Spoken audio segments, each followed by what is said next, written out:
Okay,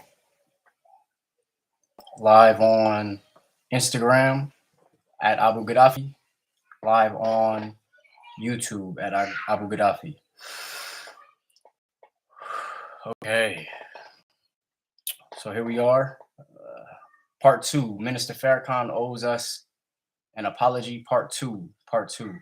I won't be beating a dead horse.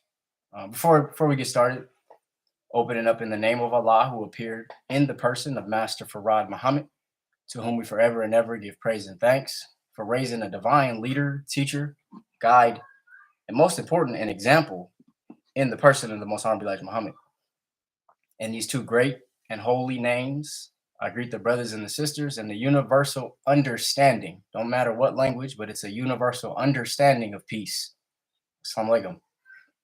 In English means peace be upon you. May peace be upon you. Yes, peace to the brothers and the sisters. Peace to peace, Sergio. Before we get into it, just bear with me. I got the information that I have to construct and deliver. A brief recap from last week stating that Minister Farrakhan owes us an apology. I want to highlight the reason that I put us in capitals and not just lowercase. Us as a collective. It's simple and similar to how the Bible refers to let us make man. Us is a collective mind. There is only but one mind, and that's what we refer to as Allah. All in all is an embodiment of all of the characteristics and divine attributes. In Islam, Allah has 99 attributes, and Allah being the 100th, and is not limited to 100, but is encompassing of all, the all in all. So that is who I'm referring to. A collective of us, original, indigenous, and native people on the planet Earth. Now, I want to be clear as to somebody had said to me, and what I'm going to do today is just address some of the comments that I've gotten or responses. So first thing I want to say is I highly appreciate the fact that no one has come to me with any levels or any forms of disrespect. I appreciate that. I think that we are mature enough to address this with higher levels of acknowledgement and understanding. I've said before, the first instruction in the Bible is to seek ye first the kingdom of God and all its righteousness. And in order for us to seek the kingdom, we have to have a mind forward and toward the kingdom. And so I don't want us to think in terms of just small petty matters. I want us to think in terms of royalty and think in terms of our godhood, think in terms of our kingship or queenship. So when somebody tells me that a matter is petty, I choose, there are times when me as an individual, me as a person, I can be petty. However, when I'm focusing on the teachings of Most Honorable Elijah Muhammad, I do my best not to be petty because it's not a petty teaching. This is a universal teaching. And so as I was going through my day and contemplating, it's a very heavy burden for me to have to speak on this. Brother said I was clout chasing. There's a million other things that I could do to quote unquote clout chase. That's not my desire. That's not my focus. But anyway, the importance is I was walking around my home and I'm contemplating mentally, and I'm thinking about the things that I have to do, things that I'm called to say, and I'm just picking up little pieces around the house. Now, this is in regards to a brother calling this petty, this issue that I have petty. Now, I want to show this right here, something I picked up in my home. Now, for those of you who don't know, I have 5 children, and so I'm gonna go on the screen. This is just a small. It's very, very small. It's tiny. It's very, very tiny. It's petty in matter of fact. It's very tiny. But what it is, it's in a piece to one of the X-Acto blades that you can cut a shape from. And so when somebody says something is petty, now I've got two small children. This is me being transparent. I have two small children. If one of my children were to pick this up and put it in their mouth and eat it, that could be deadly. So when things go on as a father and I'm seeing things that can be effective or can have an effect, it's important that we speak on these things, whether the average person thinks that it's small. To the individual and those that will be affected, it can be a large thing. This could be life threatening. And so the thing that I'm speaking on today as to why Minister Farrakhan owes us an apology, it could be life threatening if we are in agreements that we're under spiritual warfare. If we are not in agreements that we are under spiritual warfare, then by all means, keep going and go about your business. However, for those of us who understand and acknowledge, not just believe, but know that we are in a time of spiritual warfare, then we have to put our minds, like the Bible says, put on the full armor of God. We have to transition our minds into thinking above the day to day. And so that's my overview as to somebody saying that certain matters are petty. Just remember, this is a small tack, a small little blade that, if ingested, if taken the wrong way, could be life threatening. All right. All praise is due to Allah. Of course, I didn't leave that on my own. I just was basically cleaning the house and it was there. And that's the information or the communication that I received into understanding that symbol or that sign. All right. And so something else that constantly comes up, again, I'm constructing the context of why Minister Farrakhan owes us an apology. We already went over why, but now I'm addressing the concerns. Okay, so the first concern was, bro, that's petty. We should get over that. Okay, I understand. I hear you. But now we understand that, petty matters can be life-threatening. Another thing is, who are you to judge? Allah is the final judge. And I'm going to go through the actual comments, but these are things that I want to highlight that first came up. So in the Quran, in chapter 5, meaning the food, chapter 5, verse 44. Verse 44. Chapter 5 in the Holy Quran is the food. Interesting that we're transitioning from something can be ingested, which is not food, and now we're getting into more divine and prescribed food. In the Quran, chapter 5, verse 44, it says, surely we revealed the Torah having guidance and light. By it did the prophets who submitted themselves to Allah judge for the Jews and the rabbis and the doctors of law, because they were required to guard the book of Allah,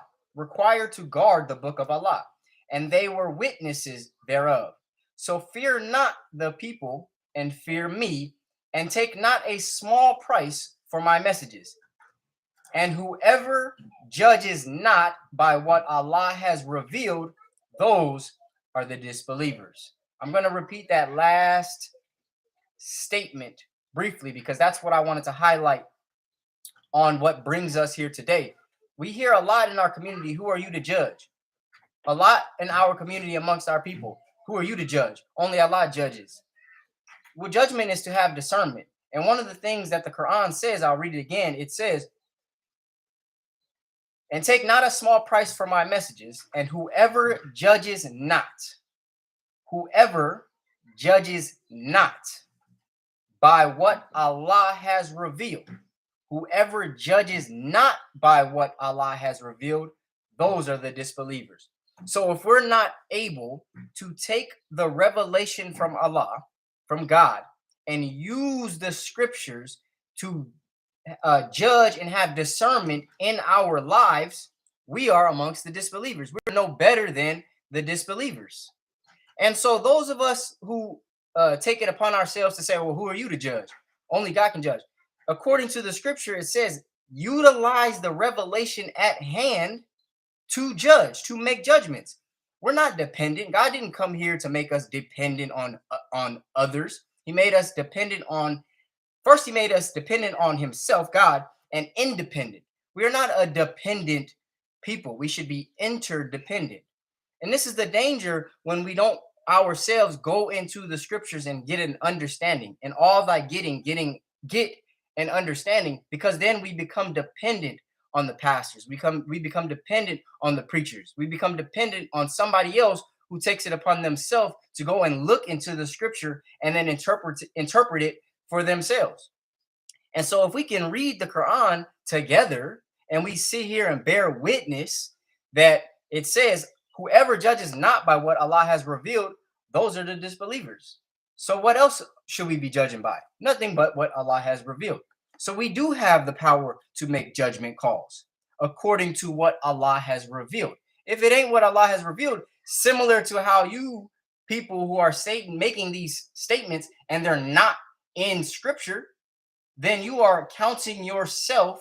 Again, Islam is mathematics. You're counting yourself amongst the disbelievers. Why? Because you believe in something that Allah, God, never said. Okay? So as we continue on, I want to make a statement that I understand that I personally may appear as if I'm attacking or being aggressive. And I want to make it very clear. I'm not attacking Minister Farrakhan. And I personally agree when the brother was saying that I should have just spoke to the minister directly.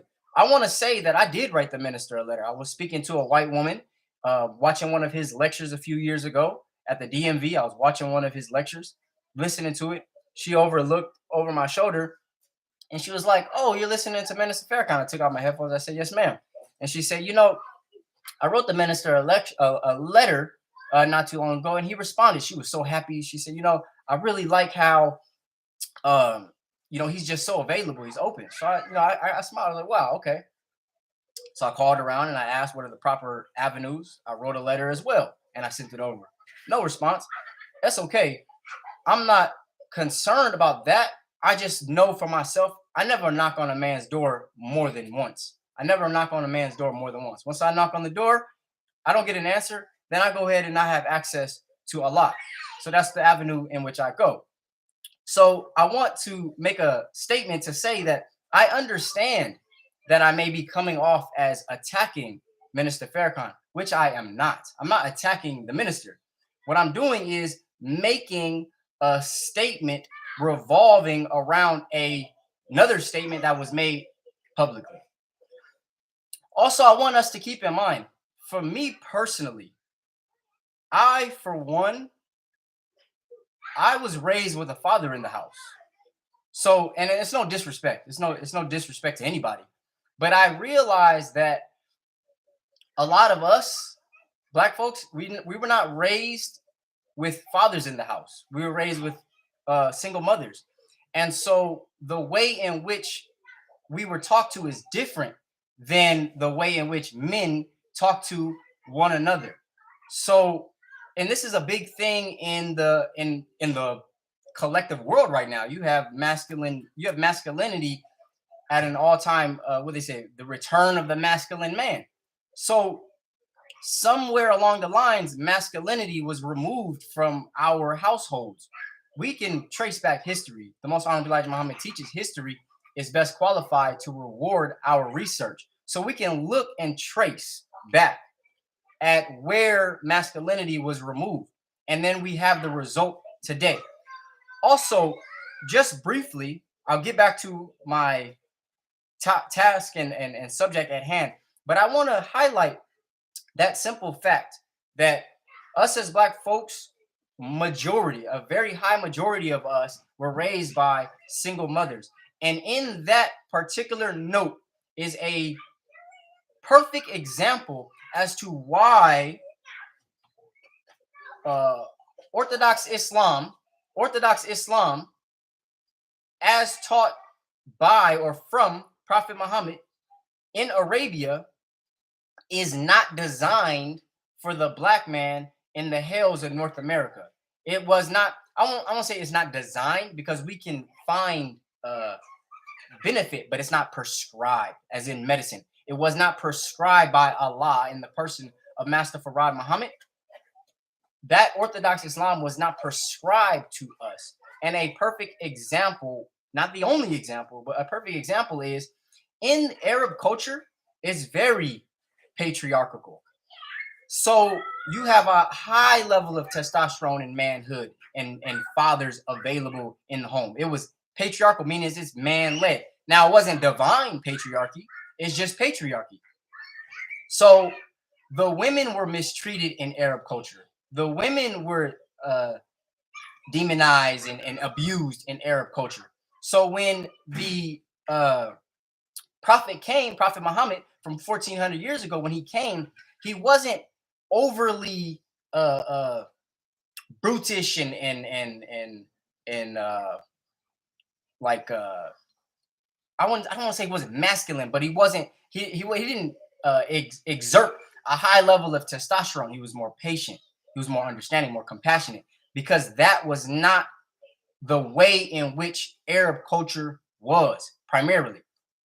It was heavily man-led. So when the prophet was teaching and he was saying, somebody had asked the prophet a question. Again, this is hadith, and this is part of the reason why it's important for us to stick to the teachings. Hadiths, people argue about hadiths all the time. We should not have to do that. We have the teachings of the Most High Muhammad. We should not be arguing at all. So, and that's the point that Allah was making in the Quran. If we utilize the teachings, it should make clear all disagreements. So the Prophet Muhammad from 1400 years ago made a statement. Somebody had asked, who should we honor after Allah and you being the messenger? Who should we hold in such high esteem after Allah and you being the messenger? And the prophet responded, he said, your mother. And then the person asked again, and then who? And the prophet responded, your mother. And then the child or the person asked again for a third time, who should we honor after Allah, the prophet, and our mother? Again, the prophet said, your mother, for a third time. And then he said, and then your father. Now, if you isolate that and understand that that was a focal point or a focus of the prophet's teaching to the Arabs, you can understand how that really, truly doesn't have much relevance to the black man in America, because we collectively have never had an issue with holding our mothers in high esteem. Nobody can tell us nothing. On my mama, mothers have never been an issue. We have never had to worry about disrespecting our mothers.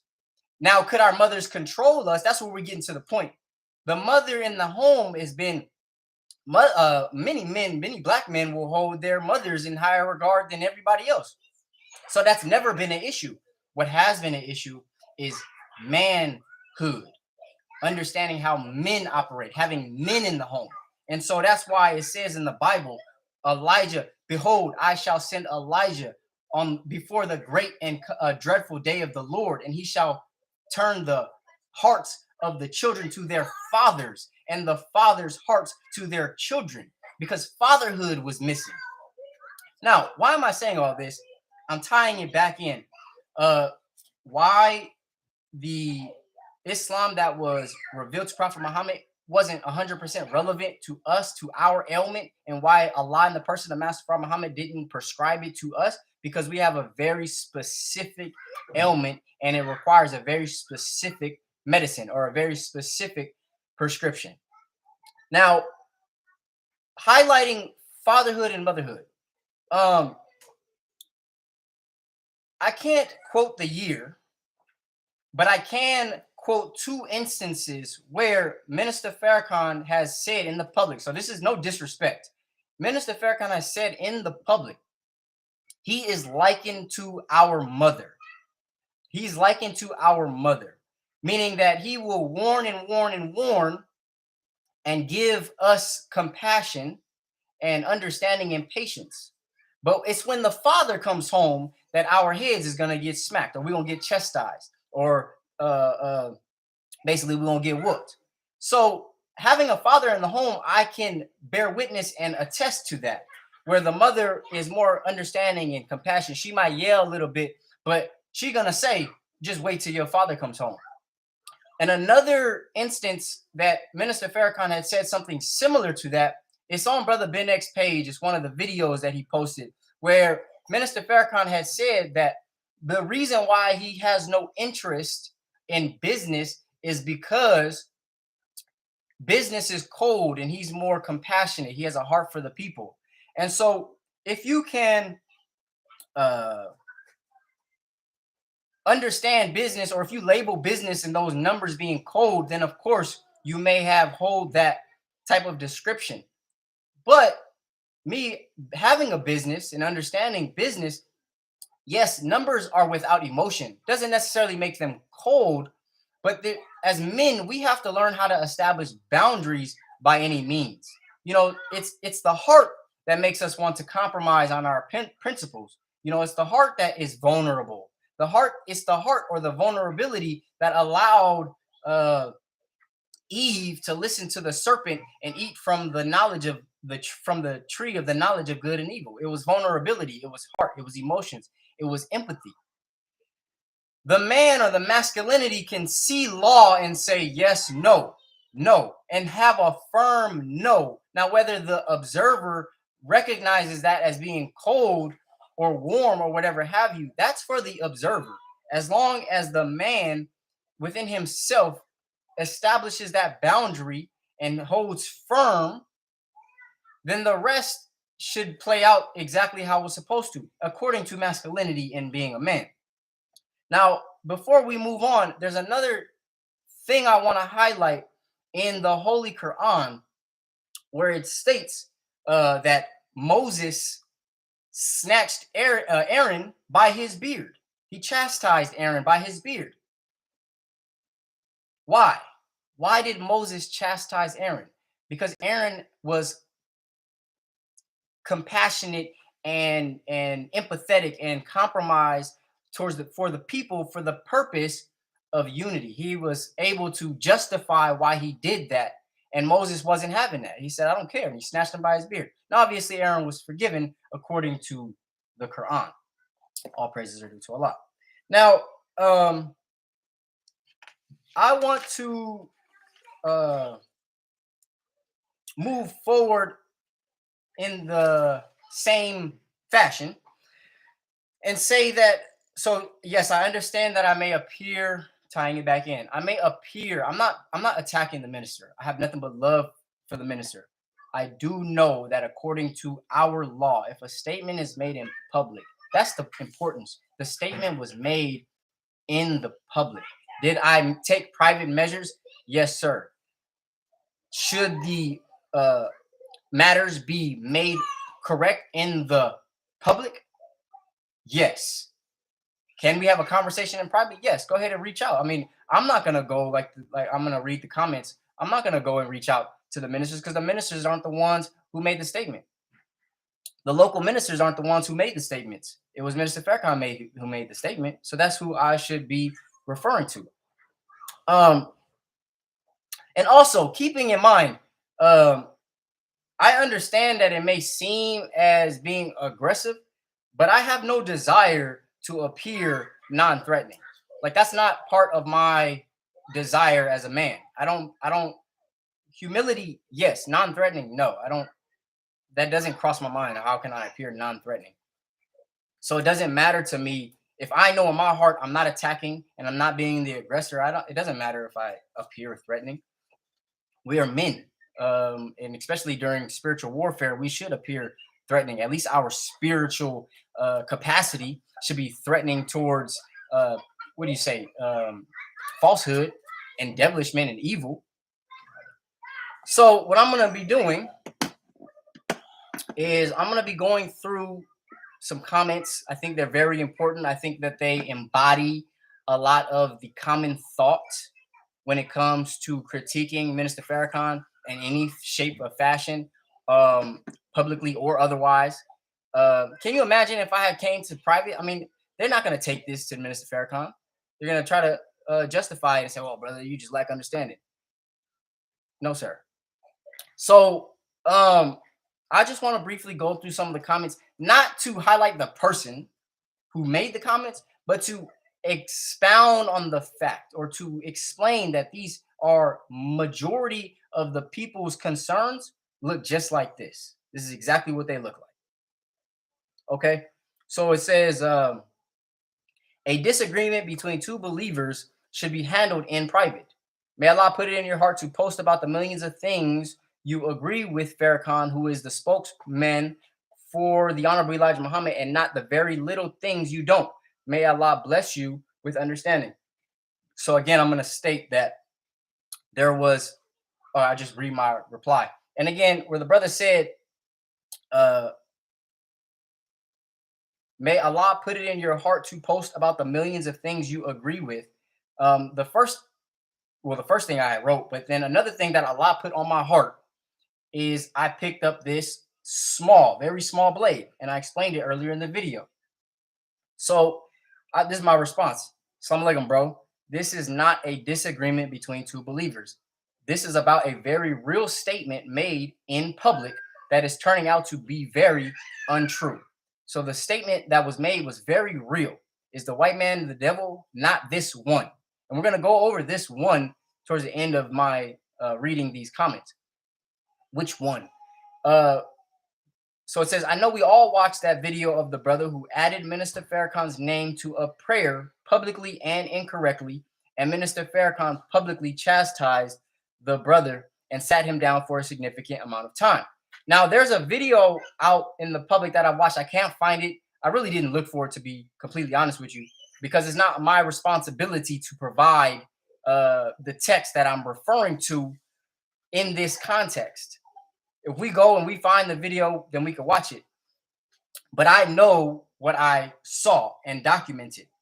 There was a brother who was saying the prayer. It was an opening prayer at one of Minister Farrakhan's lectures. This was years ago. But it's for our example, our learning, our guidance. This is what was happening. Brother was saying the prayer. And at the end of the opening prayer, those of us who know the opening prayer, it says, surely I have turned myself to thee, O Allah, being upright to him who originated the heavens and the earth, and I am not of the polytheists. Surely my prayer, my sacrifice, my life, and my death are all for Allah, the Lord of the worlds. No associate has he. This am I commanded, and I am of those who submit. O Allah, thou art the king. There is no God but thee. Thou art my Lord, and I am thy servant. I have been greatly unjust to myself, and I confess my faults. So grant me protection against all my faults, for none grants protection against faults but thee. And guide me to the best of morals, for none guides to the best of morals but thee. And turn away from me the evil and the indecent morals, for none turns away the evil and the indecent morals but thee. O Allah, make the most honorable Elijah Muhammad successful, and make the true followers of the most honorable Elijah Muhammad successful, as thou to make Abraham and the true followers of Abraham successful, for surely thou art praised and magnified. Now, I want to pause right there for a second. In that moment where I inserted, oh Allah, make the most honorable Elijah Muhammad successful, that's where the brother had put, he said, oh Allah, make the most honorable, make Minister Farrakhan successful as thou did make the most honorable Elijah Muhammad successful. So he inserted Mr. Farrakhan's name in the prayer and then substituted Abraham for the most honorable Elijah Muhammad. And so any individual can justify that and say, well, brother, Minister Farrakhan is in our day-to-day, and don't we want to see him successful, and don't we want to see those who follow Minister Farrakhan blessed, and et cetera, et cetera, et cetera. However, Minister Farrakhan got on the microphone and publicly chastised this brother in the public. He said, don't you ever do that. This is why we have problems today. People are changing the teachings. He said that in the public. So that was giving us an example that when you see something, you say something. And so that's the video I was referring to when it says Minister Farrakhan, he added his name to a prayer publicly and incorrectly, and Minister Farrakhan publicly chastised the brother. We should all believers challenge when something appears contrary to the honorable Elijah Muhammad, especially from a spokesperson. That is only mathematics. That's also in the Quran. Perhaps Allah has and is blessing me with understanding. The Bible says, seek and ye shall find. Have you asked for understanding in this particular matter, brother? Because I have not seen anyone sincerely asking for understanding and clarity on this matter. I did see that when this particular article about Michael Flager, when that article came out 6 months ago, it was widespread. It was shared amongst the believers in the nation, but nobody said anything of any high level of importance. It was like, oh, I'm not surprised, or I knew he was gonna do something. I knew he was gonna be like that when he was sharing the vaccine, and I'm not okay. I was surprised because this brother received a cosign from Minister Farrakhan. Why aren't and I get on to why it seems as though we are not surprised. It seems fair, right? This seems fair. It seems fair that these things happen. The brother said, do you think asking for a public apology from a black man who dedicated his life to black people and done more for blacks than you and the rest of us is the best way to use your platform to help blacks more than posting the millions of things you agree with him on? It seems like the work of Willie Lynch. We'll get into that. Willie Lynch, crab in a barrel. Millions of things that you learn from the teachings would help blacks more than this. It's really disappointing as the way we was raised that of all the knowledge we was given, you chose this as the most important thing you learned from the teachings. For one, brother, I never said this was the most important thing, but it was an important topic that we should discuss. We definitely should get into this. You attacking a black man for what a white man did is the works of a white man, Willie Lynch. So when we get towards there, I'm gonna explain what Willie Lynch is. I said, you make some great points. So as not to argue, I'll walk through them with you. Do I think asking from a man that's done more and dedicated his life rather than the things I agree is the best way to use my platform? My response is, I have used my platform many times to show forth my agreement. My platform, to the best of my ability, demonstrates the many ways that I use the teachings of the Most High Elijah Muhammad in my life. The reason you're commenting today is because you disagree with one thing that I did out of the rest of the many things that I'm striving to do. And I understand you. I definitely understand the focus of wanting to correct something that we view as wrong. That's what I'm doing. So the energy is I understand you. And then next you say that it looks like the work of Willie Lynch. I said, come on, bro. Let's be real. But I didn't want to acknowledge that, but I will, because now I recognize that many of us may not understand the details of Willie Lynch. You say you attacking the black man. You say attacking the black man, question mark. And that's a problem with us. We associate voicing our thoughts and wanting wrongs made right as attacking, period. Nobody attacked the man. Again, I'm going to say nobody is attacking Minister Farrakhan. I'm highlighting a statement that was made that was incorrect, that needs to be made right publicly. It's very simple and straightforward. It's mathematics. 1 + 1 = 2. It's not about what the white man did, referring to Michael Flager. It's not about what he did. It's about who put the white man in front of us and said he is not a devil. Who did that?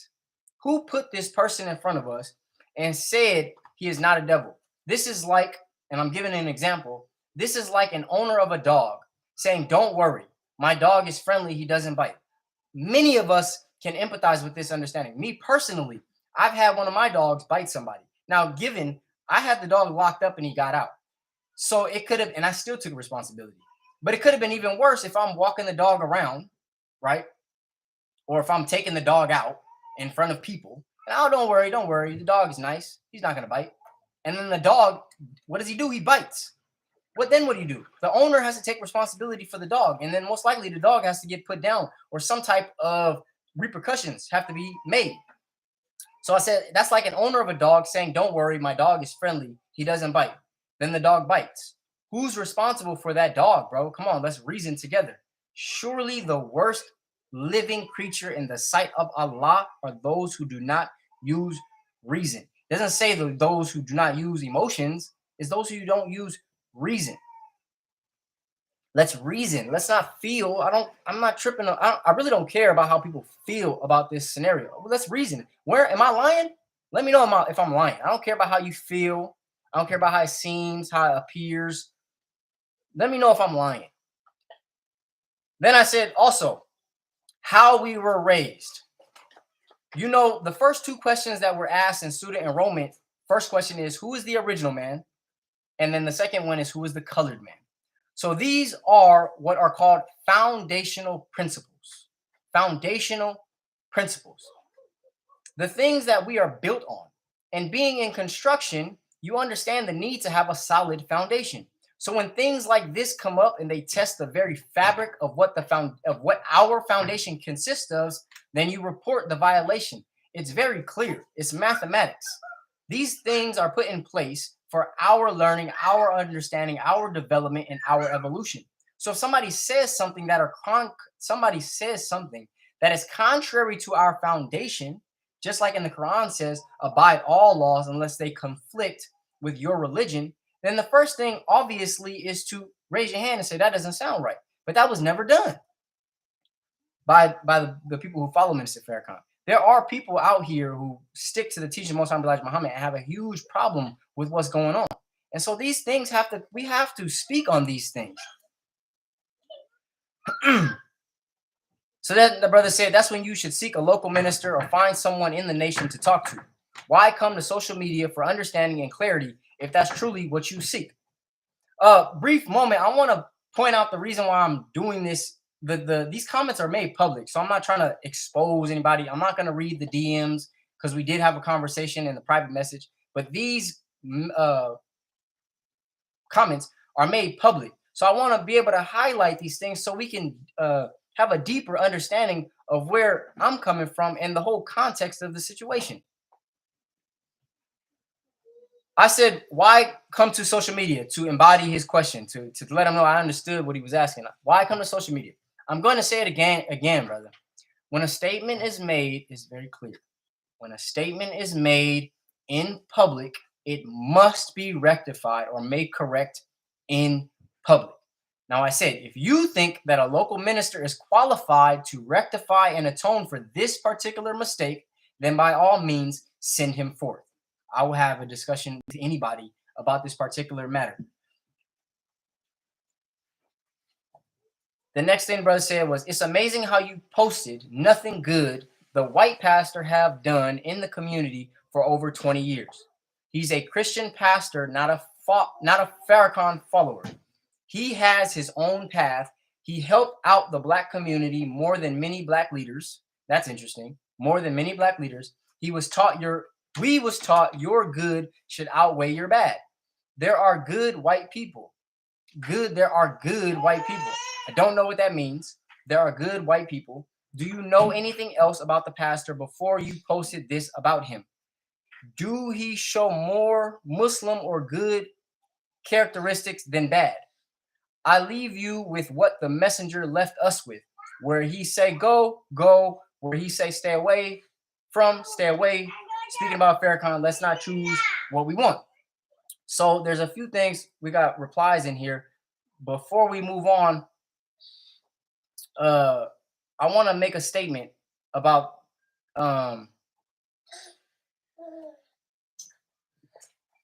just remember this. I'm gonna go to it in more depth, but just remember about the Christian pastor is not a follower of Farrakhan. He has his own path. He has helped out the black community more than many black leaders. So this makes everything seem fair, right? He's helped out. He's done a lot. He's done great things. I want to make a point here before we move on, where the brother said there's good white people. All of the comments that a lot of you followers of Minister Farrakhan make, these were in existence when the teachings of the most when the most honorable Elijah Muhammad was here in person. So the things that you're saying it's not new that there are good white people, and so that's the reason why we should not refer to white people as devils and this, that, and the third. White people there were many white people who were against the mistreatment of black people when the messenger was here. So it didn't hinder his teaching. It exemplified his teaching because it made it clear who was on the righteous side and who was on the evil side. It was a clear line was drawn. It was like, I hear what you're saying, and I'm not going to try to justify it. It's the justification that made them more lean towards the evil side. And that brings us here today. Clear lines have been drawn. So I said, does not the Quran say that Satan makes evil fair seeming? So wouldn't Satan have to have done good in order to make the evil seem fair? Flager said he's been waiting for this a long time and he'd be honored to do so. Come on, brother. So what I'm referring to, the Quran, the Holy Quran, multiple times, I'll read the verses on chapter 29, verse 38. On chapter, oh no, we'll start with Surah 16 and verse 63. Surah 16, the B, verse 63.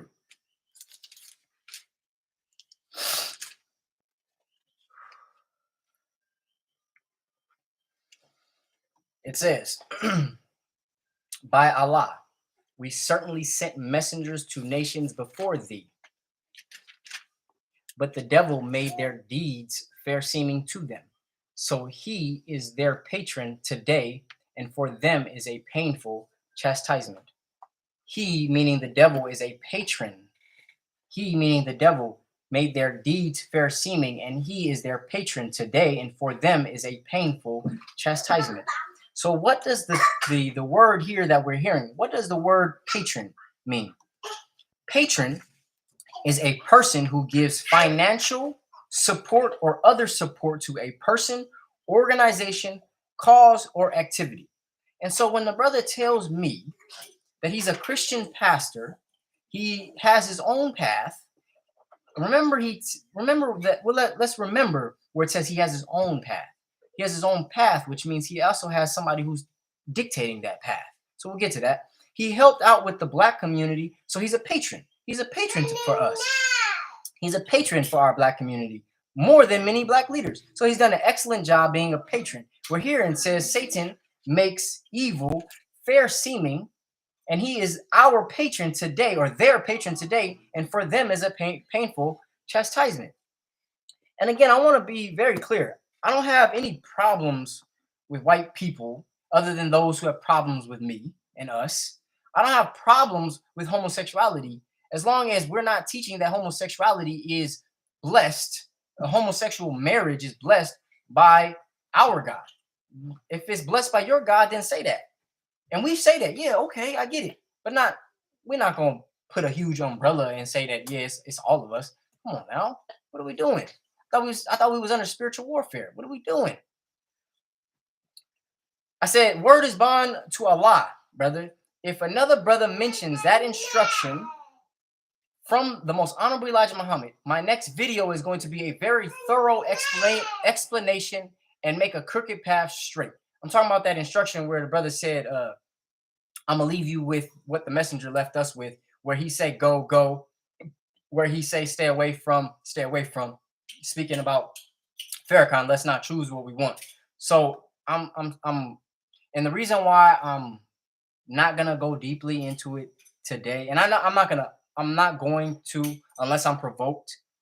The reason being is because, and you could take this or leave it, the way that Allah communicates to me in the person of Master Farad Muhammad, similar to how it's not face to face. I never seen the man in face to face, but it's similar to how the most honorable Elijah Muhammad said that the way that Master Farad Muhammad communicates is very parabolic in parables. And so what happened, the way that it was communicated to me was Allah presented this information in the form of a sword. In the form of a sword.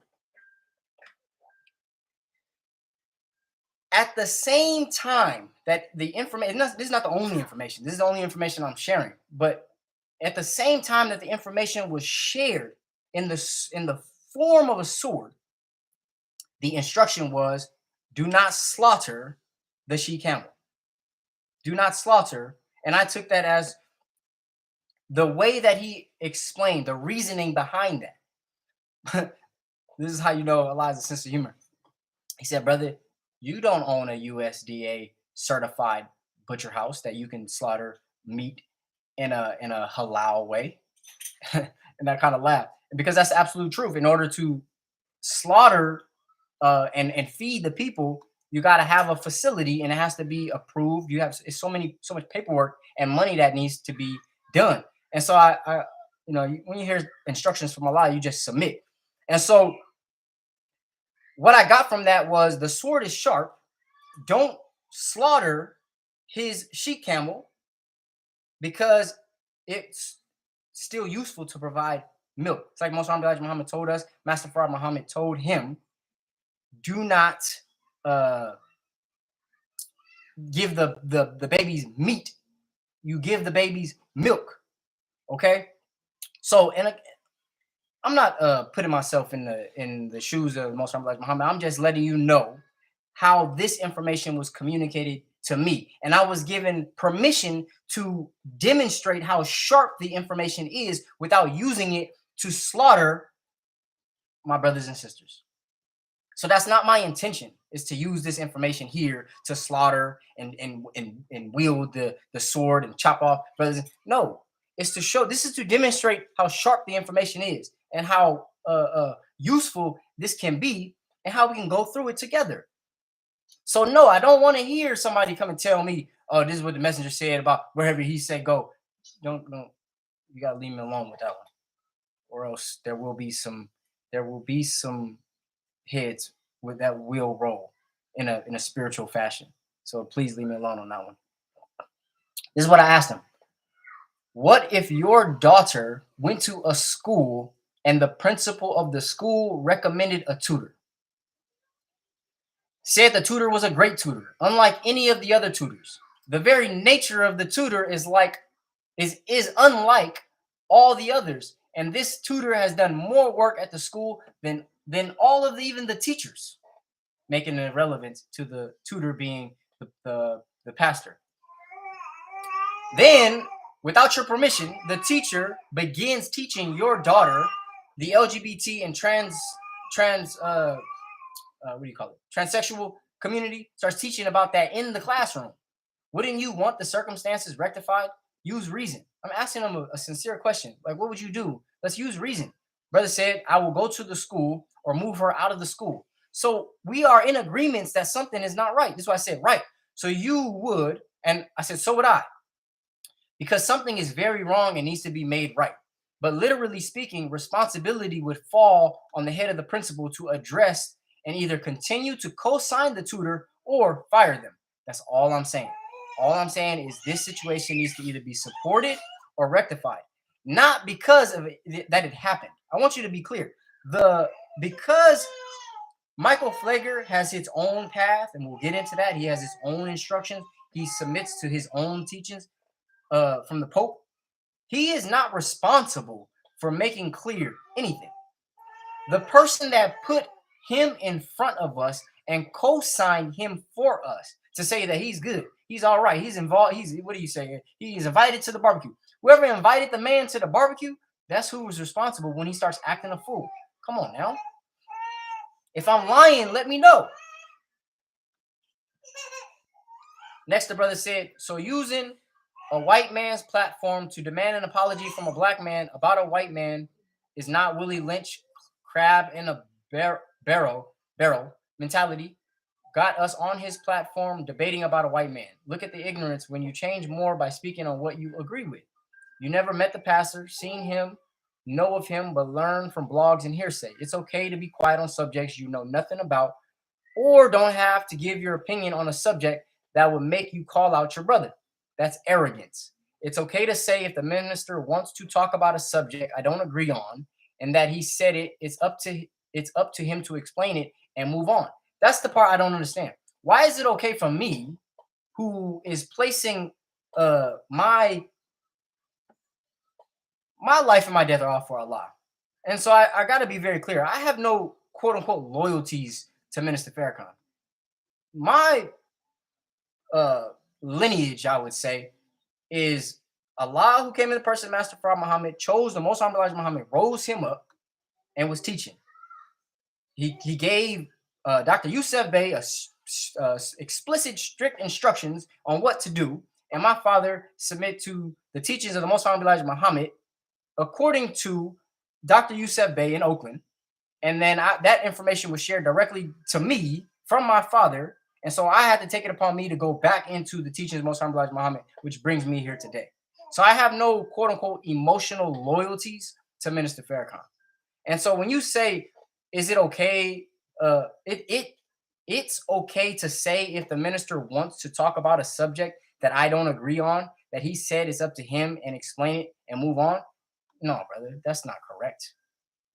Even the Most High Muhammad said you follow all laws as long as they don't conflict with your religion. So if something is conflicting with my religion, isn't it like, come on, brother? Are we like blind followers?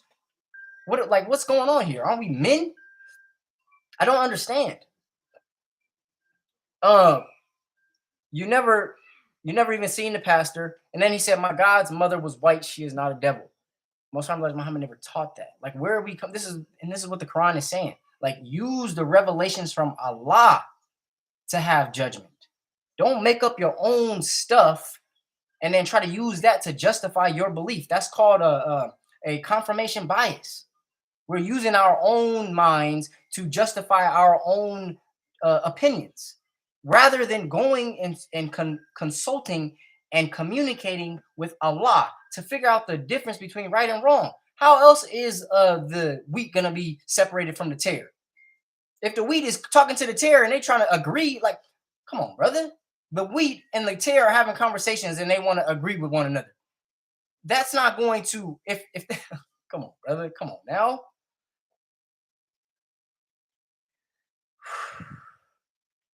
Brother, I'm not debating with you. I'm doing my best to reason with you in a respectful manner. I think we should be mature and not throw around petty and overly used justifications such as using the white man's platform. Like, come on, brother. Bro, I understand where you're coming from. Listen, I heard the statement made on a white man's platform, speaking on Michael Flager.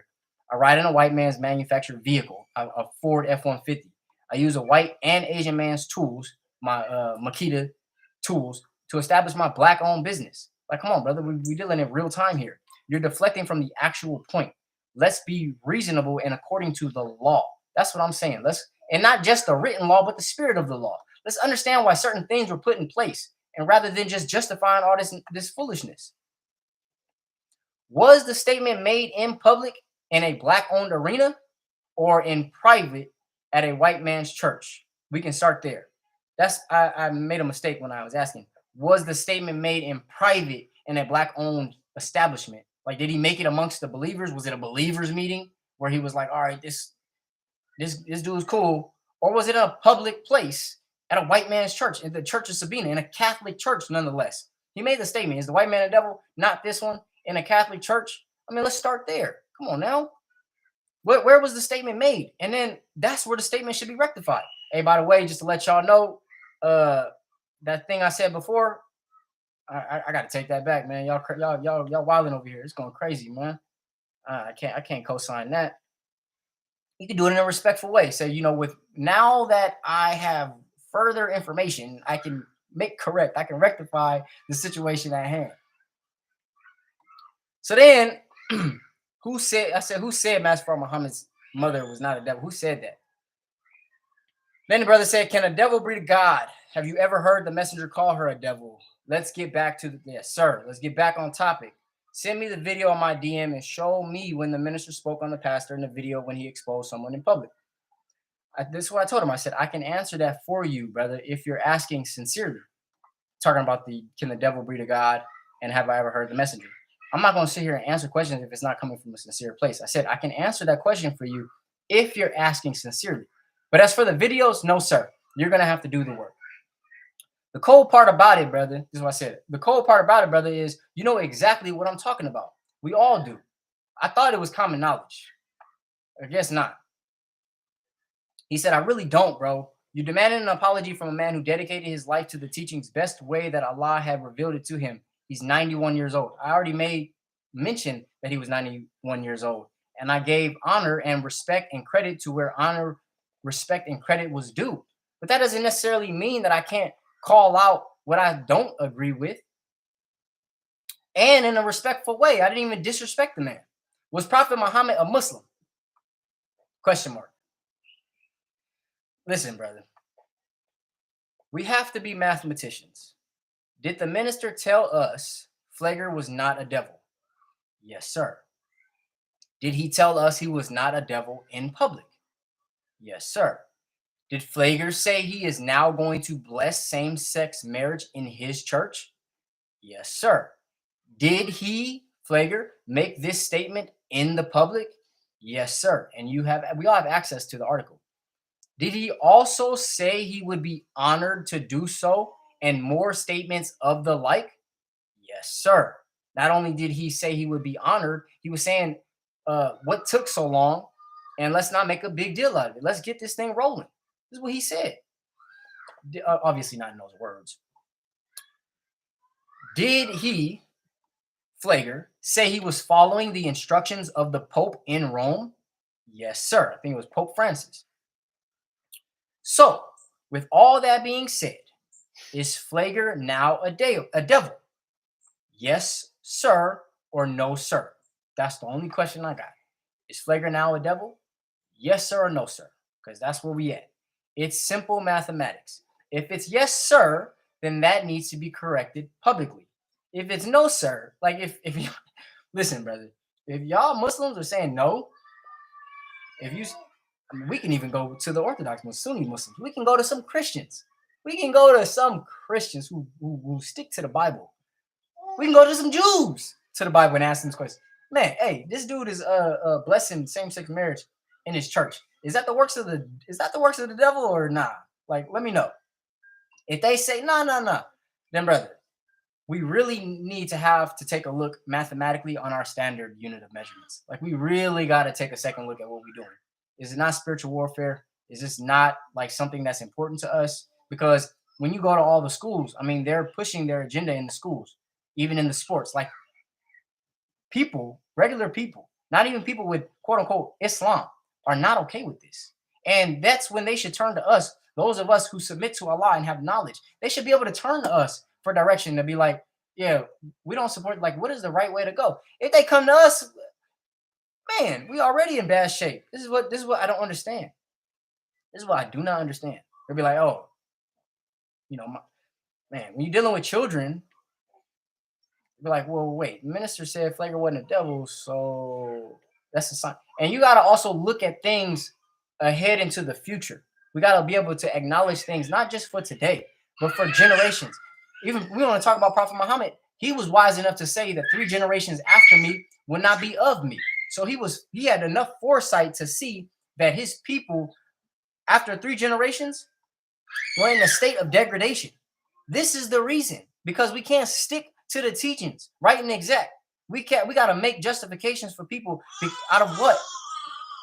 With arbitrary knowledge.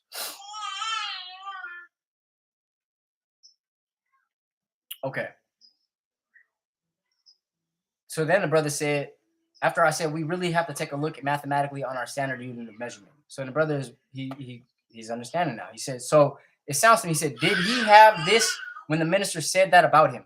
Meaning, did he make this statement prior to what the minister said? It sounds like the pastor owes the minister and the people an explanation, not the other way around. So this is what I said I could agree with that, brother. I could definitely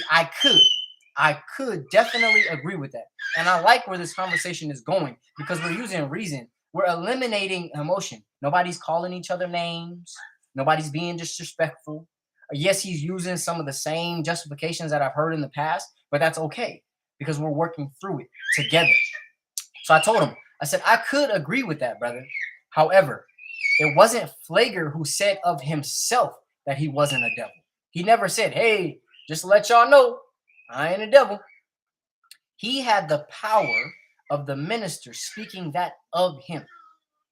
Minister Farrakhan is a very powerful black man. So his words have weight, and his words have power, and his recommendation has sway.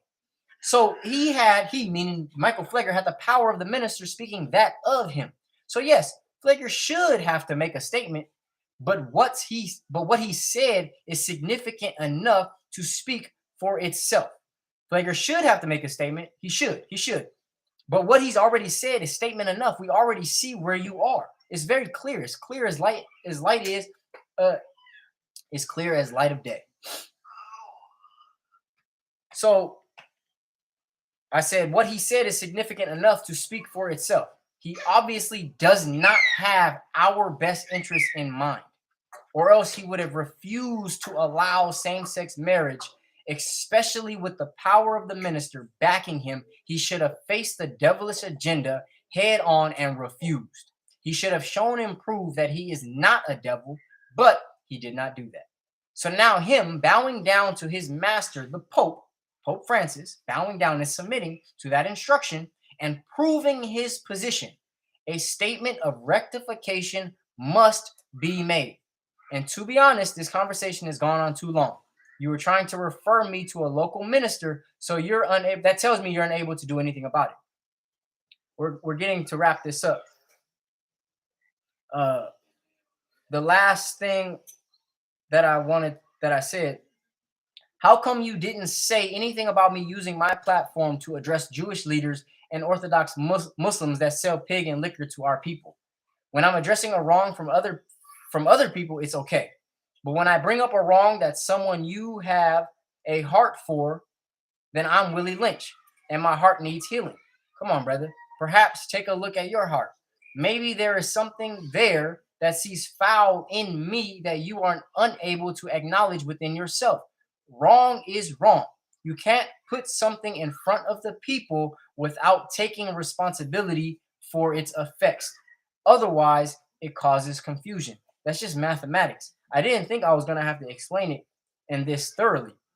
So I do appreciate those that have reached out to me with agreements and said, thank you for the lecture or the podcast. I had a few brothers who reached out and said thank you. So I'm glad that the things that I'm saying is, if I was wrong, people would be like, bro, you're lying. But that's not the case here. They're not saying I'm lying. They just have opposition to me doing it. But if it was anybody else, there will be no opposition. I just want it to be made right. And another thing I want to make, oh no, that was in the private. Okay, so that was the comments. The reason why, I know that was kind of a lot, but the reason why I wanted to go into that, for one, to highlight a dialogue. Like, we can have conversations on things that we disagree on. The fact that it's in the public, we can show forth our humanity. We can show forth that we can have a dialogue in a respectful fashion. We don't got to call each other names. So that right there is a perfect example. Now, I want to go back to where the brothers say about Willie Lynch. For those of us who are not familiar with Willie Lynch was a slave owner, and he wrote a letter that was showing how to mentally enslave Black people so that you don't physically have to whoop them anymore. Their mind, you'll enslave their minds so you don't have to physically whoop them. They'll whoop themselves, right? So to summarize, Willie Lynch is the secret to controlling Blacks by setting them against one another. It says to exploit their differences, such as age and skin color, to pit the slaves against each other. Now, keep in mind, to pit the slaves against each other. Now, we're taught by the Most High Elijah Muhammad and in the Bible, where it says you got to know the truth, and the truth shall make you free. So if we're dialoguing on truth, I'm no longer a slave. Like, that's something that I have to highlight. Me as a person, I don't consider myself a slave. We should not consider ourselves as slaves no longer, especially if we have the truth. And even in a very real way, I don't have a white person that's controlling me. The only thing that I have to pay, I have a mortgage. I own my own home. I own my vehicle. I own the water that I consume. I own my business.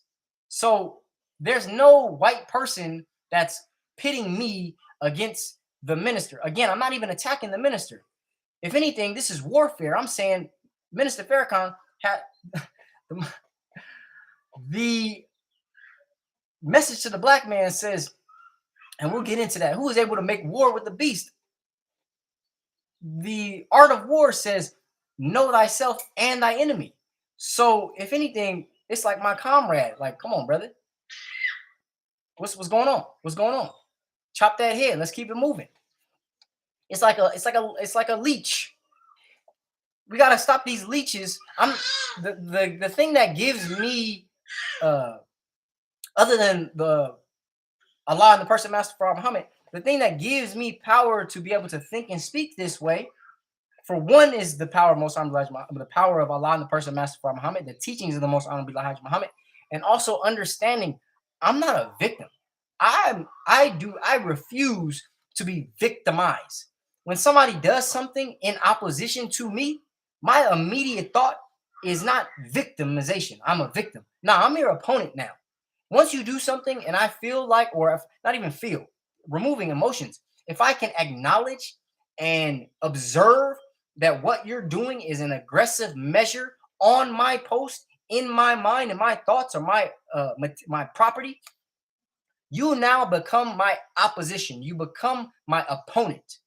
And I feel bad for anybody who chooses to stand in front of me as my opponent. So no, I'm not saying, if you trying to say that this is what I'm doing is Willie Lynch, then you're trying to say that I'm a victim of the slave master trying to attack a fellow slave, or two black men who are attacking each other at the benefit of the white man.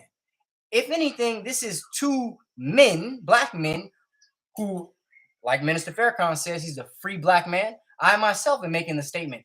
I might not be completely free, but I'm on the road to freedom. After we accomplish freedom, the next step is justice. So him and I can have a dialogue, which doesn't seem like it's the case. Can have a dialogue and an understanding to acknowledge that once we agree that that's the devil, and you can take back the statement that was made, then it's our unity, our agreement that will remove the devil from his authority, from his throne, his position. Who is able to make war with that beast? Come on now, what are we talking about here? All right. Next. So yeah, like I said, I have no desire to appear non-threatening. Diplomatic, yes. Muslim, yes. Agreeable, yes. Non-threatening, that doesn't even cross my mind. Doesn't make sense, especially with the world we living in. Okay, now we understand what a patron is. So like the Holy Quran says, they are a patron. So if we can, let's dial it in. We're gonna focus more into Michael Pfleger and that which he represents, so we can understand. Because the more that I keep reading this, the less sense it makes to me why the statement was made, other than the fact that it was an excitement. So the context. This was around the time when Facebook and Twitter and all the social media organizations were getting together to ban Minister Farrakhan. And so Pfleger rallied up his church in support, or in a disagreement of that ban. And so out of excitement, it was like, oh, it's a white man devil, not this one, because he's standing near me and he's supporting me. Okay. So then in the Holy Quran, it says, Satan makes evil fair seeming, and it's a patron.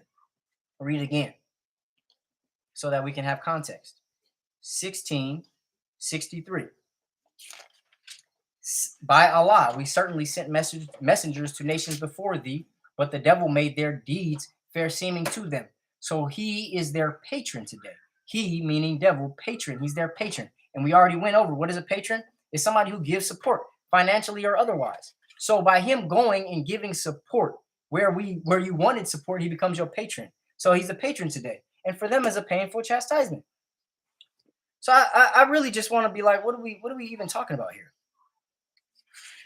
Another verse in the Bible, and I want to take a moment to breathe, because I know it may seem like I'm all over the place, and that's not my intention. It's just a lot of information, and it was constructed in a certain fashion. And I also want to be very transparent. I know I am saying We're rising above emotions. So I'm not thinking emotionally. I want to be very clear.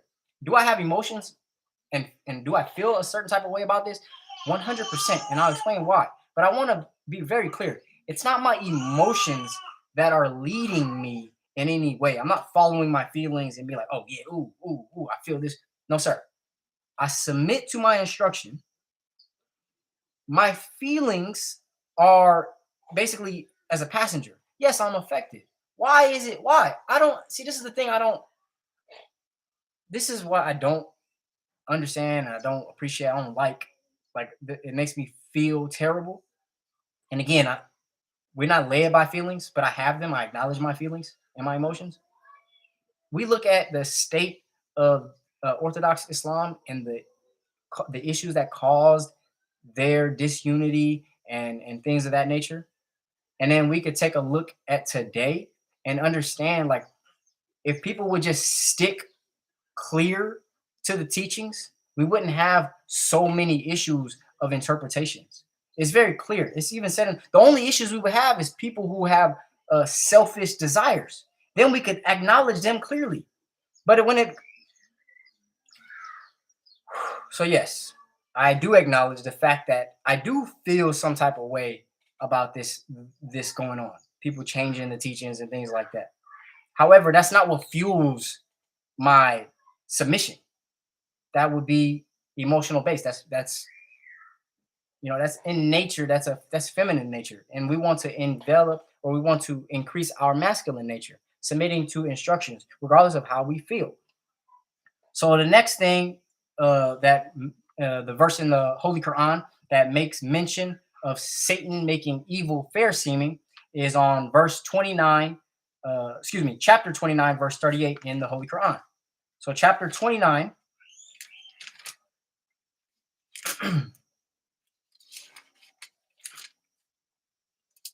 I'm not heartless. Like we gotta get come to terms with that. 29:38.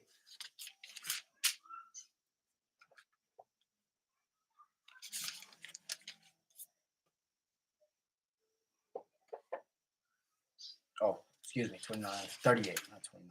So chapter 29 is the spider, and verse 38.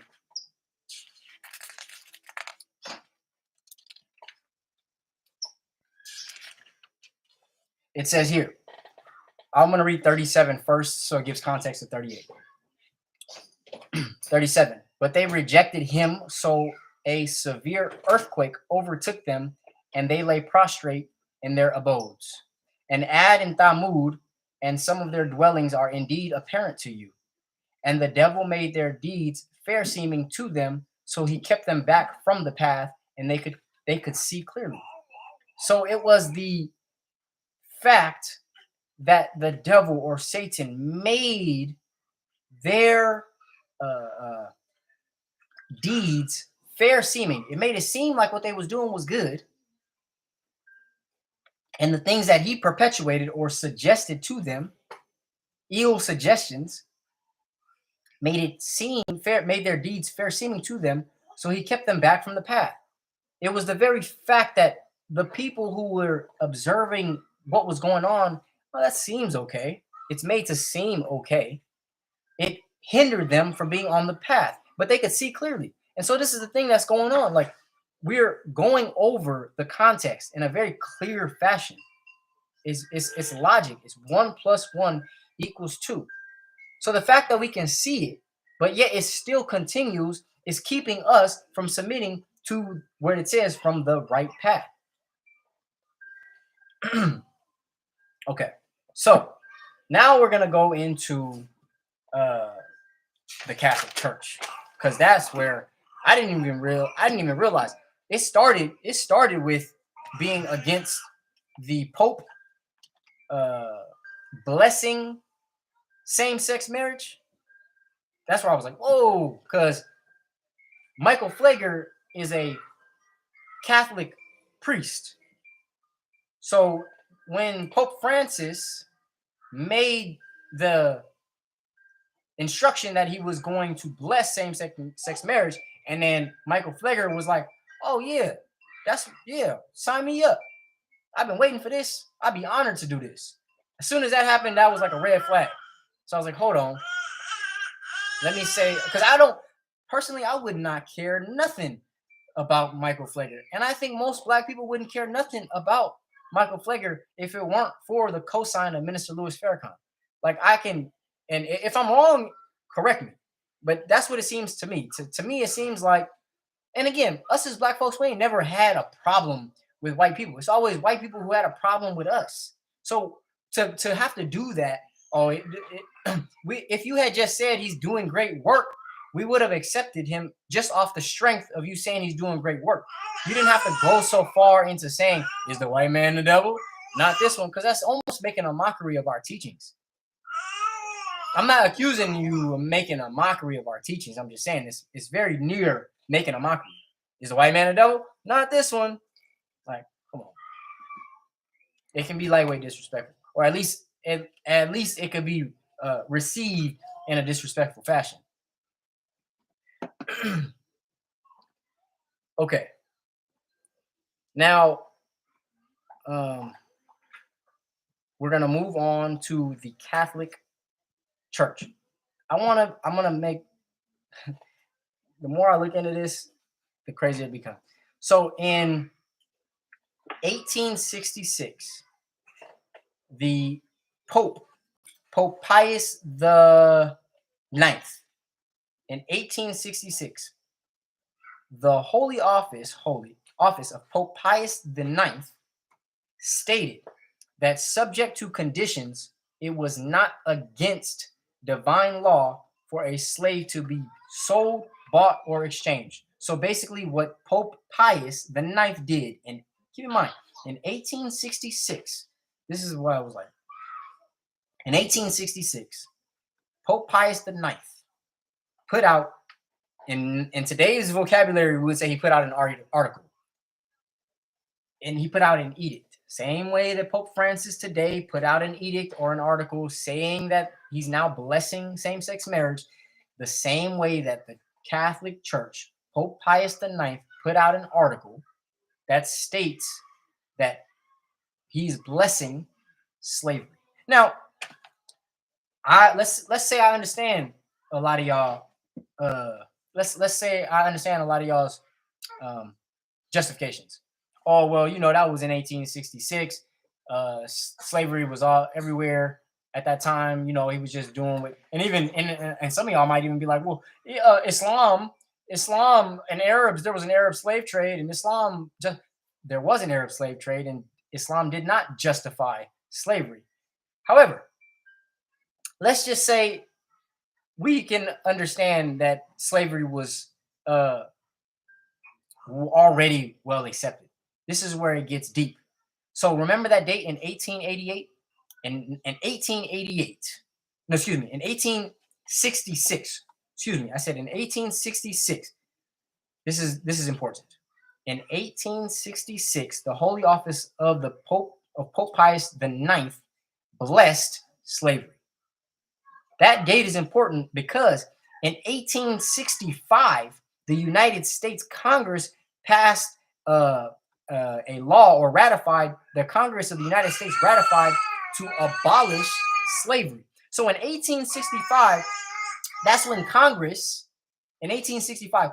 got together and established the 13th Amendment and abolished slavery in the United States. Now, even today, we know that was nonsense. That was a trick. That was deceit from the devil, right? We know that now. I'm pretty sure we probably knew that then, but now we know that the 13th Amendment was just it was deception from the devil to keep us enslaved under the guise of prison, and that's what led us into the incarceration. You call it it's slipping my mind. The prison industrial complex. It was the 13th Amendment that said that slavery is wrong unless you're convicted of a felony. That's what makes slavery correct. So then they started putting a bunch of black folks and giving them felonies, and now slavery all over again. So anyway, we understand in 1865 was when the 1865 1865 the United States made a public statement and said, "Oh no, we're abolishing slavery." Okay, a year later in 1866, Pope Francis was like, "Nah, to hell with that. Y'all might abolish slavery over there, but over here it's still good." In 1866, a year later, after the United States said, "Nah, we don't rock with the public slavery." Obviously, that's false. But a year later, the Catholic Church under Pope Pius said, "Y'all might have abolished slavery, but it's still good over here. It's still holy." It says it's not against divine law. So basically, I'm blessing slavery still. He didn't denounce it until, or the Catholic Church, I'm not saying he, but it didn't get denounced until 1888. That's when the Catholic Church denounced. Now, same way, check this out. The same way that in 1888, the Catholic Church denounced slavery as being quote unquote wrong, if today in 2024, and then the article was written in 2023, stating that the Pope Francis is going to bless same-sex marriage, and then gave the instruction to Michael Flager, and he accepted it to do that in his church. A denouncement on our end as Muslims need to be made. It's a spiritual warfare. We got to stop confusing the people. It's very real people who are coming to Muslims and to even Christians are being like, "Yo, what's going on?" They're trying to fight it to going into the schools. They're trying to fight it to go into public places. And I see it on my Instagram all the time. We even got movies now where the LGBT agenda is being placed very, very clearly in the movies. And a lot of parents are not okay with that.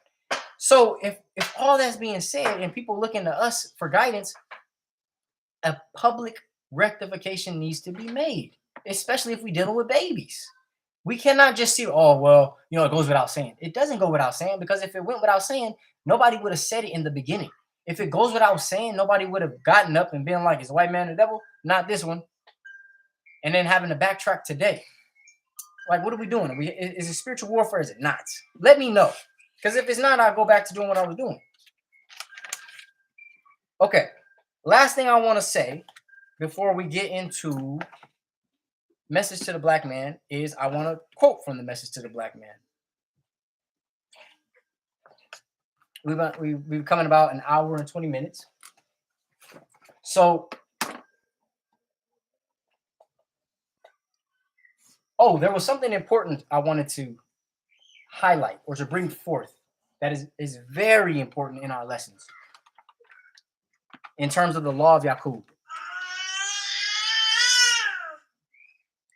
I'm not going to go all the way into the law of Yaqub, and I don't want to make it seem like I'm accusing Minister Farrakhan of being Yaqub or nothing like that. I'm not trying to give y'all no types of excuses to come at me like that. I do want to highlight the measure in which Yaqub gave and the instructions that he gave to the nurses and the ministers. So it says, the nurses' law was to kill the black babies at birth by sticking a needle in the brain. Now, us being Muslims, we have come to terms with the fact that it was a physical needle in the physical brains of the black babies, but it has also been a metaphorical needle, putting fear in our babies, vaccinations, diseases. These are all needles or programming. The education is sticking a needle. Miseducation of the Negro, the black man, is sticking a needle in our brains. So we can come to terms with the profound nature of our lessons. And the second part in our lessons, it says sticking a needle in the brain of the babies, or, check this out, or feed it to some wild beast. Feeding it to some wild beast. Now, if this leads me into what I want to talk about in the Message to the Black Man. So not only did the nurses of Yaqub stick the needles in the brains of our babies, but the ministers fed our babies to some wild beast. Now, to some wild beast. In the message to the black man, and I know I'm well aware that the last page we left off on was page 11, so I am fast forwarding, getting ahead of where we are in message to the black man as opposed in terms of reading. But to make clear, on in the message to the black man, under the heading of the devil, which is important, all praise is due to Allah. See how things come. This heading, so it's a subheading. The heading is message to the black man. Subheading is the devil, and then chapter the beast, part 1. Again, we said the ministers under Yaqub fed our babies to some wild beasts.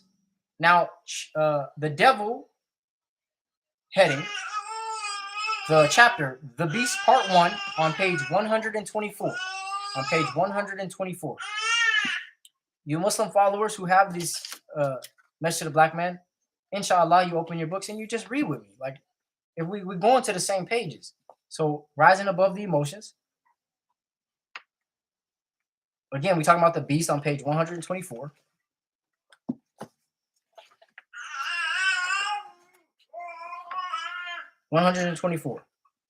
So it says here, the beast, part 1, on page 124. It's very difficult. I got 2 cameras.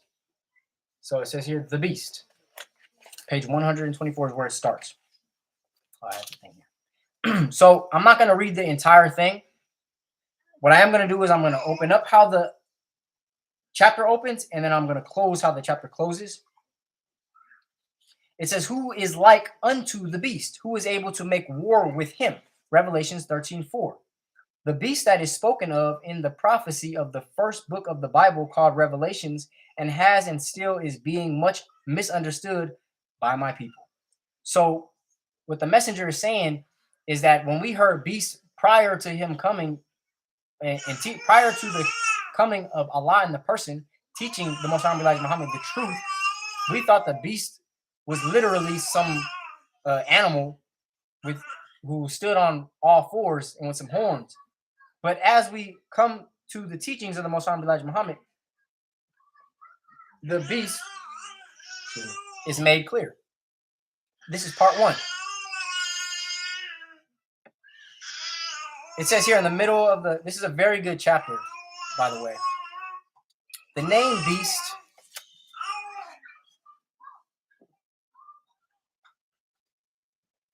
this is a verse that many of us can acknowledge and bear witness to. The 18th verse of the same chapter in Revelations reads, here is wisdom. Let him that hath understanding count the number of the beast, for it is the number of a man. Here we are told that the number of the beast referred to here is a man or people. So he's focusing in on where our minds used to be in some fanatical spookville, and he's focusing in to, nah, brothers and sisters, we looking for a man.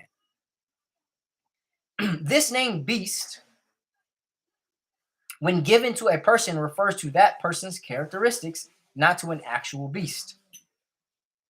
Here we are told that the number of the beast referred to here is a man or people. Now, the only way of knowing just what man or people is to watch and see what man or people is doing or works compare with the doings and works of the symbolic beast of Revelation. So we live in the day of information. It's not difficult to look at the information and compare it to our day-to-day lives. Everything is happening in real time, brothers and sisters. Come on now. So, what I want to do, though, is on page 126. I'm just going to read this paragraph. Page 126 in Message to the Black Man. Again, we're talking about Minister Farrakhan owes us an apology for co-signing Michael Flager saying that he is not a devil. Not for saying that he's not a devil, but for Michael Flager going into the public doing devilish stuff and then not being made rectified.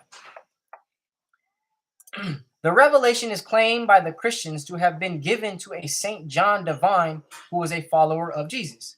But this is erroneous and wrong. This is the messenger making corrections. This is erroneous and wrong. It is by the father of the white race, Mr. Yaqub or Jacob. The people other than the beast are mentioned as worshippers of the beast. And they, the people of the darker nation, worship the dragon which gave power unto the beast. Interesting. The power given by the dragon to the beast refers to a higher wisdom and knowledge of the time and wise preparedness. The chief head and spiritual guidance of the white race is the Pope of Rome. That's right here in Message to Black Men. I'm going to read it again. The chief head and spiritual guidance of the white race is the Pope of Rome. That's the beast. And somebody is giving the beast power, which is called the dragon. The beast is getting power from the dragon. The power given by the dragon to the beast refers to a higher wisdom and knowledge of the time and wise preparedness. The chief head and spiritual guidance of the white race is the Pope of Rome. The messenger is asking, who is able to make war with the beast? Are we not in spiritual warfare, or are we? I don't understand. And you, brothers and sisters, might be, oh, well, why don't you just focus on stuff you agree with? How can we move in one accord if things are happening that we disagree with? You cannot. That's like in a relationship. Like a lot of you brothers, I realize, are not married. And so by not being married, just like how the prophet of 1400 years ago said, marriage is half your deen. Certain things, like you can't just be in a relationship and just only rock with the things that y'all like. The hard conversations have to be had. Oh, just ignore everything else and only focus on the stuff you agree with. Over time, it's going to be suppressed. You're going to suppress. First off, you're invalidating your own mind by doing that. So the thoughts that I have that are in accordance with the thoughts of Allah are invalidated because of why? You're giving your own justifications. That's not Islam. The next thing is lost my train of thought. All praise due to Allah. Anyway, yeah, spiritual warfare, man. Spiritual warfare. Okay, we are an hour and 30 minutes. I'm gonna pick back up where we left off. I know last time I left off, I had some work to do, so I wanted to pick back up. And if you made it this far, congratulations. I will always be open to dialogue in a respectful manner. If you want to go live, you want to have this conversation or any other matters at hand, how to further prepare for spiritual warfare, we can get into all of that. But I think this is important.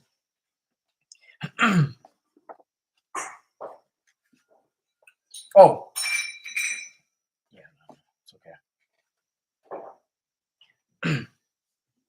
This is the coming of the Son of Man, the great Mahdi. For as the lightning cometh out of the east and shineth even unto the west, so shall also the coming of the Son of Man be. Matthew 24:27. My greatest and only desire is to bring true understanding of the word of God, his prophets and the scriptures, which the prophets were sent with, pertaining to the lost found people, the American so-called Negroes of God, and the judgment of the world. You must forget about ever seeing the return of Jesus, who was here 2,000 years ago. Set your heart on seeing the one that he prophesied would come at the end of the present world's time, the white race's time, which was up in 1914. He is called the Son of Man, the Christ, the Comforter. You are really foolish to be looking to see the return of the prophet Jesus, or it is the same as looking for the return of Abraham, Moses, and Muhammad. All of these prophets prophesied the coming of Allah, or one with equal power, under many names. You must remember that Jesus could not have been referring to himself as returning to the people in the last days. He prophesied of another's coming who was much greater than he. Jesus even acknowledged that he did not know when the hour would come in these words, but of that day and hour knoweth no man, no, not the angels of heaven, but my Father only. We know this as no man knoweth the hour of his return. If he were the one to return at the end of the world, surely he would have had knowledge of the time of his return, the knowledge of the hour. But he left himself out of that knowledge and placed it where it belonged, as all the other prophets had done. No prophet has been able to tell us the hour of the judgment. No one but he, the great all-wise God, Allah. He is called the Son of Man, the Mahdi. Thank you. The Son of Man, the Mahdi, the Christ.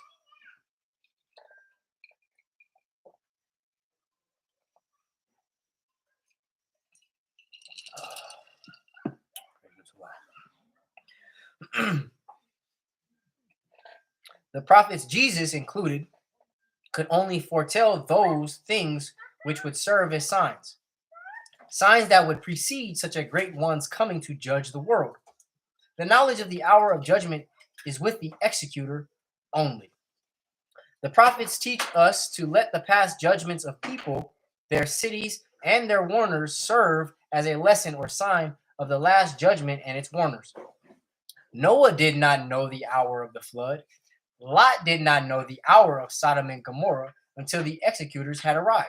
And Jesus prophesied, Matthew 24:37-39, it will be the same in the last judgment of the world of Satan.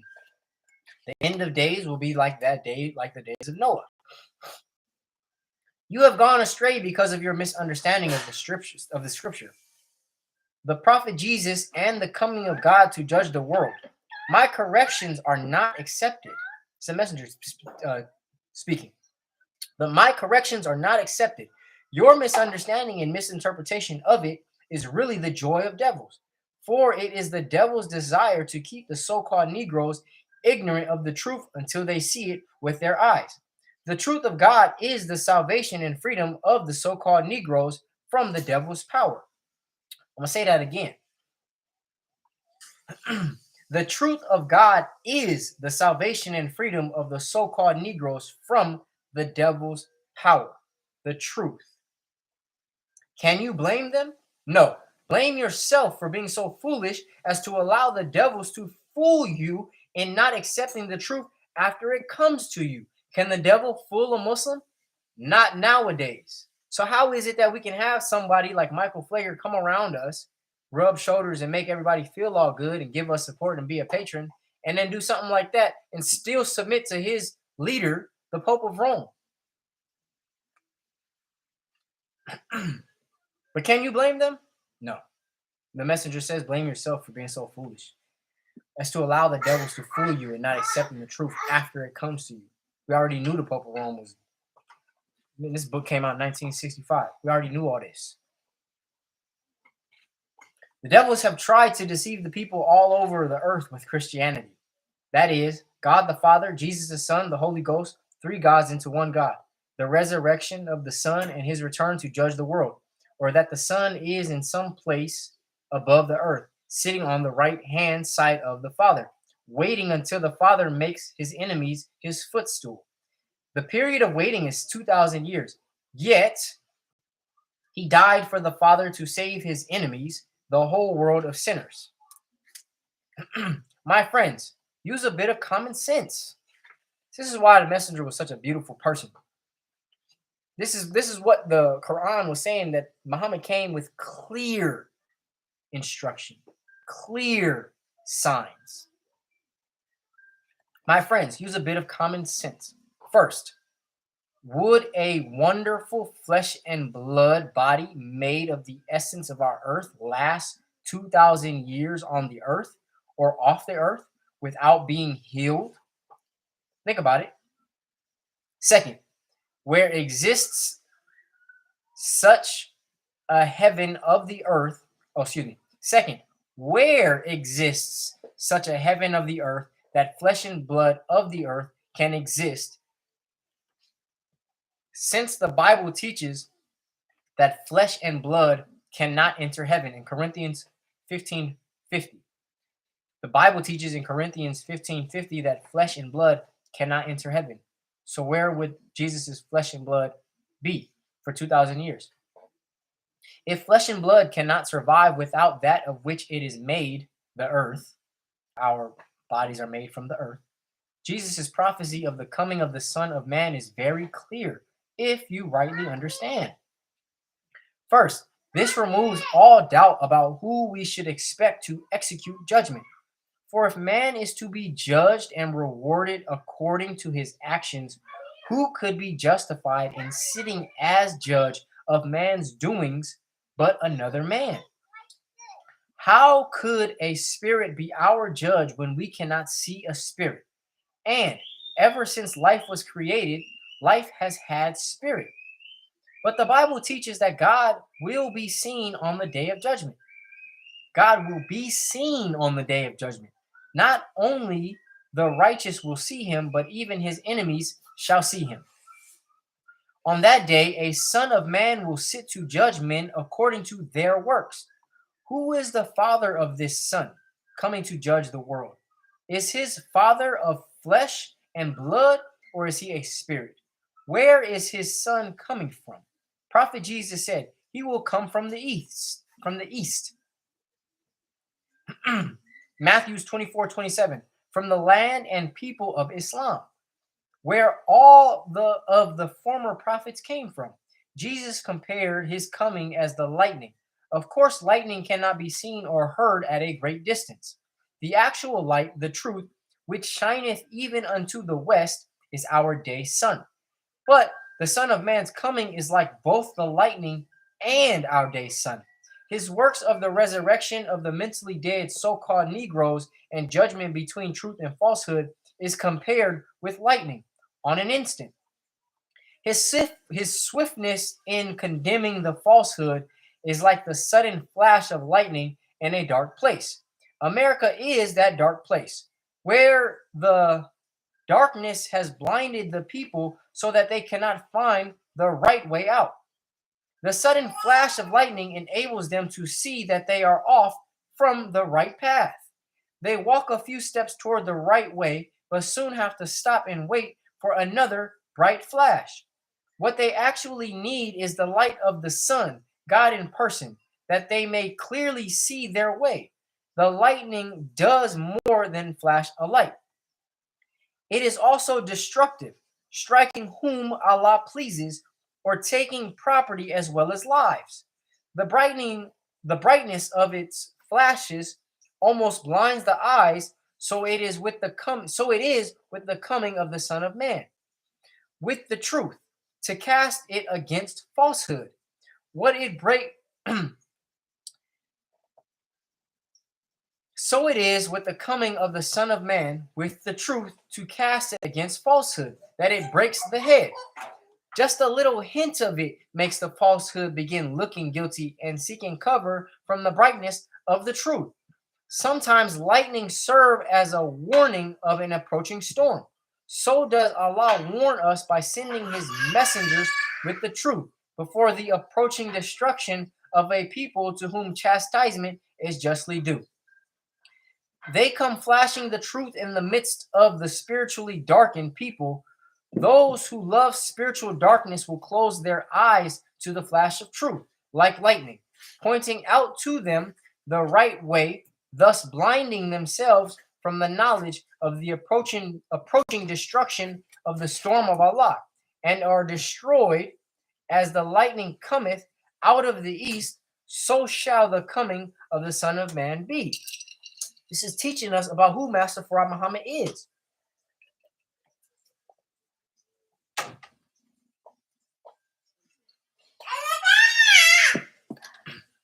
Who he is and what he came to do.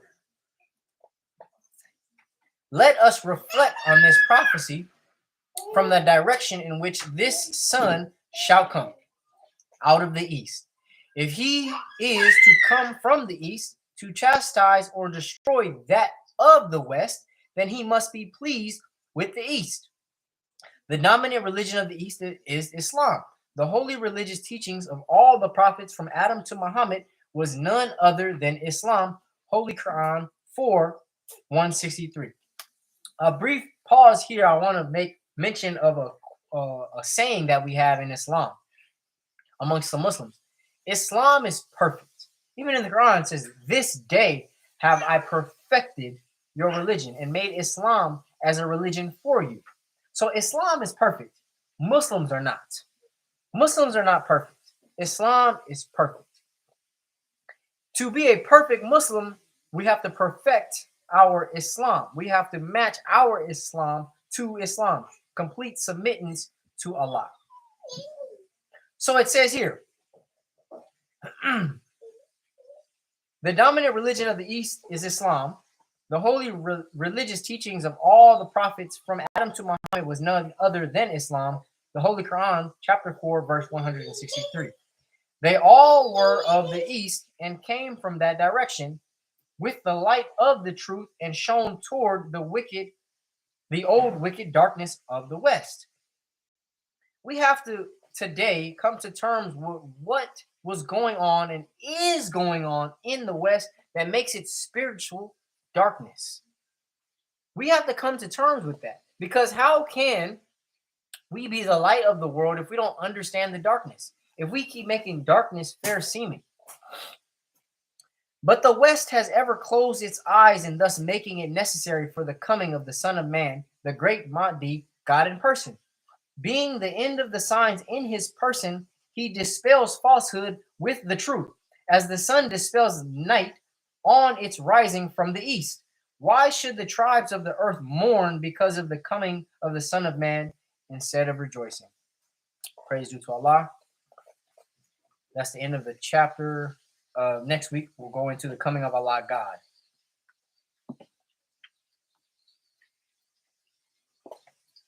That was the coming of the Son of Man, the great Mahdi. Next week, we'll go into the coming of Allah God. Okay. So, I'll say this again. If we do have any questions, concerns, if we want to discuss things in person, I'm open to it as long as it remains respectful. I pray that all the concerns, the major concerns, were addressed. The public concerns were addressed. The private concerns are addressed in the private. With that being said, I greet you as I came in the universal understanding of peace. Assalamu alaikum.